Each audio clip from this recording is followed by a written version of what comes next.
Hello guys mmvlog2 गासैखौबो बरायफिनबावनाय थाबाय दिनै गोसोबा गोबावनि उनाव भिडिअखौ लाबोनाय जासिगोन आरोना दिनै 5 जुन मुलुगनाङैनो बिफां गायनाय सान स' बेखायनो जोंबो बिफां गायनो थांदों आरोना माने बिनिनो बे एरियानिनो माने सार्कल अफिसनि माने SDOआ लेंहरदों आरोना बिफां गायनो बेखायनो जोंबो बिफां गायफाहैनो होननानै थांनो नागिरदों आरो ओमफ्राय लोगोआव नैबो थांफागोन रूममेट ओमफ्राय सिगाङाव सानो थांबावदों आरोना ओमफ्राय जाबाय दं माने 150 दाल दंफां वाटार खालामदों होनदों ओमफ्राय बेखौनो 150 नङा 150 ओमफ्राय जोंनो 50 दाल हरगोन आरो ओमफ्राय बेखौनो जों गायनोसै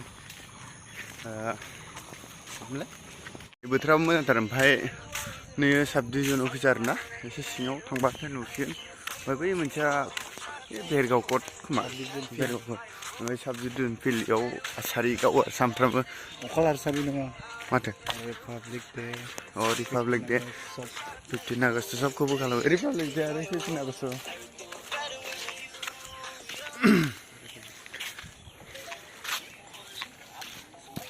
भिडिअ सिङाव बेबायदि आरोना नायलाय एसे बुरियावनो बिफां लाइफां बरिया गायना दोनखादों साब डिभिजन अफिसखौ मजा साफा खालामना दोनदों माबायदि नांदों साब डिभिजन अफिसखौ आसोल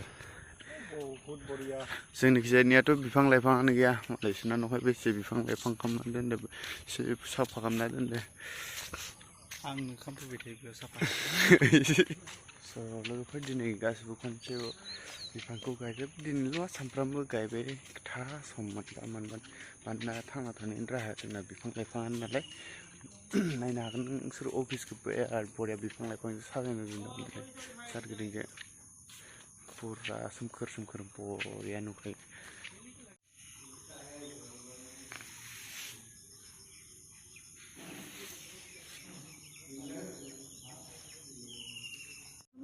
नेबाय दं जों सारखौ ओमफ्राय दसे मिनिट सफैबाय आरोना फट' खेबदों बेयाव फट'शुट खालामदों आरोना SDO सारजों SDO सारा बिफां गायनायखौ जागायजेनबाय ओमफ्रायनो बेखेवजेनबाय आरोना फट'शुटबो खालामबाय ओमफ्राय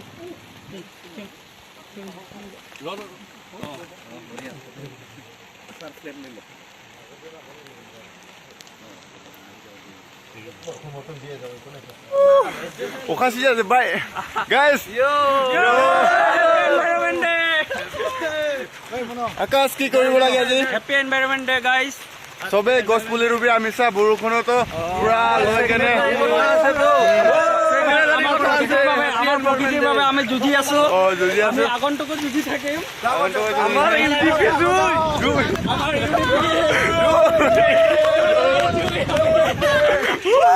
কি বে ও মাই গুডনেস ওহো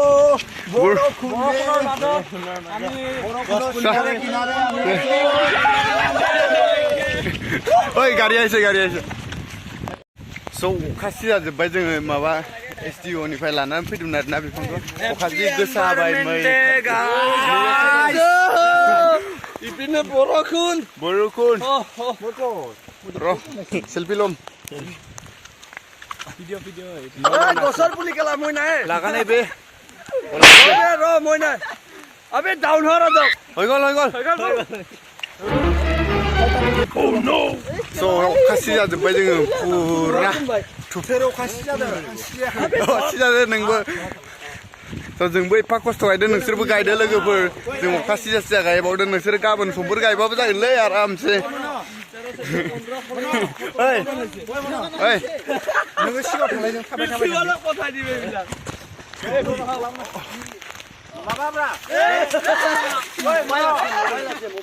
बेग Robra! Lasih boy! Maglungjobo, lasih boy!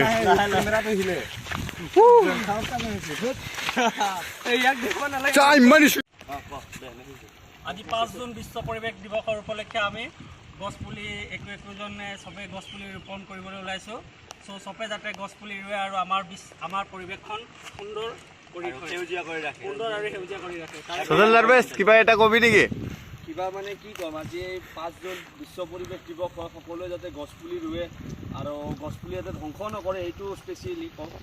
আৰু আপোনাৰ গছপুলি ৰুৱক আৰু আমাৰ পৰিৱেশটো সুন্দৰ কৰি তোলক, সেইটোৱে এটা মেছেজ আৰু। Happy environment day. সুপ্ৰভাত। আজি 5 জুন বিশ্ব পৰিৱেশ দিৱসৰ চবকে শুভেচ্ছা জ্ঞাপন কৰিলোঁ আমাৰ ওদালগুৰি পলিটেকনিক ফালৰ পৰা। আজি যাতে চবে একোটাকৈ গছ পুলি ৰোপণ কৰি আমাৰ পৰিৱেশখন সুন্দৰ আৰু সচেতন কৰি ৰাখে তাৰে কামনা কৰিলোঁ। ধন্যবাদ। Happy environment day. Thank you.